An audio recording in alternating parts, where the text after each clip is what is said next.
I came across a recent survey from the Today Show which stated that on average we spend around 55 minutes every single day on our hair and on our makeup. I presume that's for the men.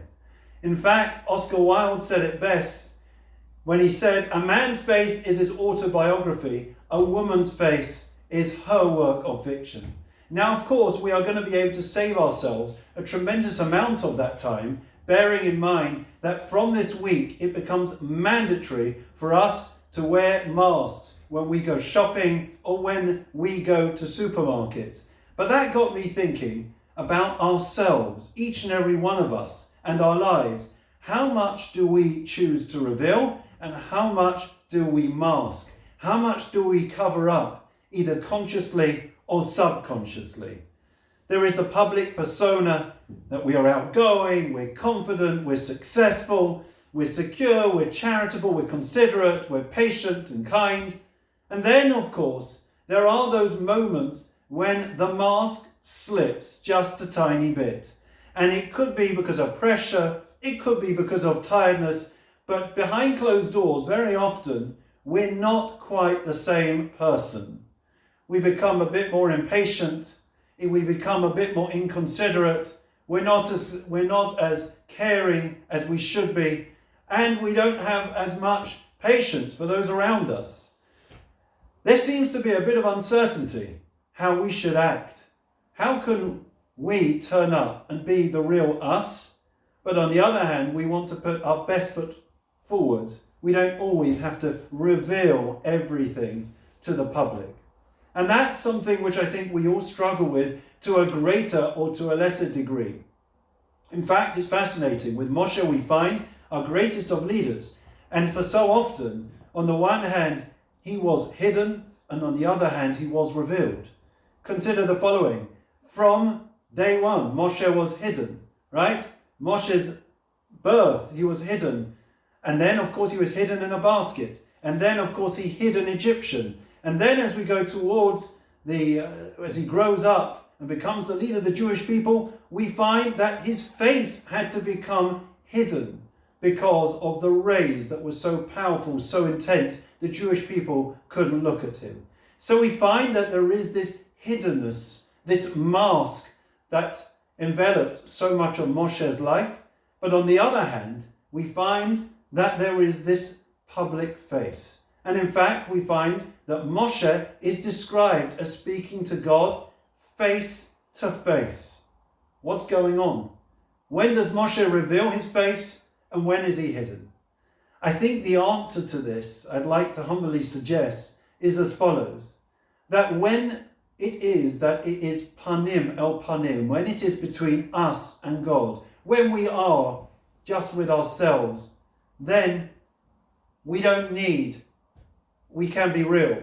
We don't need to hide behind a mask. But when it is that, on the other hand, we are in a public domain, we are with other people, then when it comes to our achievements, when it comes to our accomplishments, we don't need to shout it from the rooftops. That's when we want to put the mask on. That's when we want to hide and be modest and show humility in terms of our accomplishments and achievements of life. There's an amazing story in this regard. His name was Yosela, the holy miser. For so much of his life, Yosela lived in the 17th century, was a real person. He was the wealthiest Jew in Krakow. And in fact, despite being exceptionally wealthy, he was known for being exceptionally stingy. People approached him day after day, and he shooed them away. He wouldn't give them a penny. Came towards the end of his life, and Yosela approached the Chevra Kedisha and he wanted to buy a burial plot. And he said, I'm going to prepare to pay 100 rubles. And they said to him, for you've been so stingy and you're so wealthy, minimum is 1,000. He said, 100 is a reasonable amount, it's that or nothing. They said, forget it, we're not burying you. And so it was. He died a few days later, and he was left unburied until one of the neighbors snuck out in the middle of the night and had mercy on him and buried him on the very edge of the cemetery. Nobody had much pity, much sorrow, because of the way Yosela had led his life, being so stingy and not interested in the welfare of his community. Then it came to the Thursday and the Friday in Krakow, and the Rav Yontov, used to receive knocks on the door all of a sudden. Beggars, poor people were knocking, saying, we didn't receive our envelope. He said, I don't know what you're talking about. He said they told him, each one, that we used to get a brown envelope of money every single Thursday, every single Friday, so that we'd have money for Shabbos. Somebody put it through our door. And those envelopes have stopped coming. And one after the other, the townspeople would come, knock on the Rav's door and say to him, where is our envelope? And very quickly, Rabbi Yontov put the pieces of the jigsaw together, and he realized that behind the public persona, which was completely full of modesty and humility, there was greatness. Greatness of this miser who has spent his life helping other people, but did it on the quiet.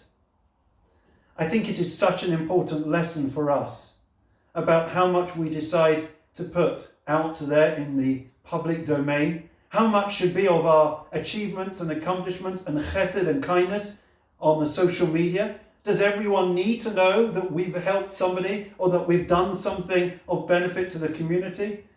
And how many things we do in private? It's a question that each and every one of us has to ask ourselves when we start to wear masks. But I think that one of the lessons for us is that, please God, our greatness should not be masked in the eyes of the Almighty. It shall be like Moshe, panim el panim, face to face. Wishing everyone a Shabbat Shalom and a great week ahead.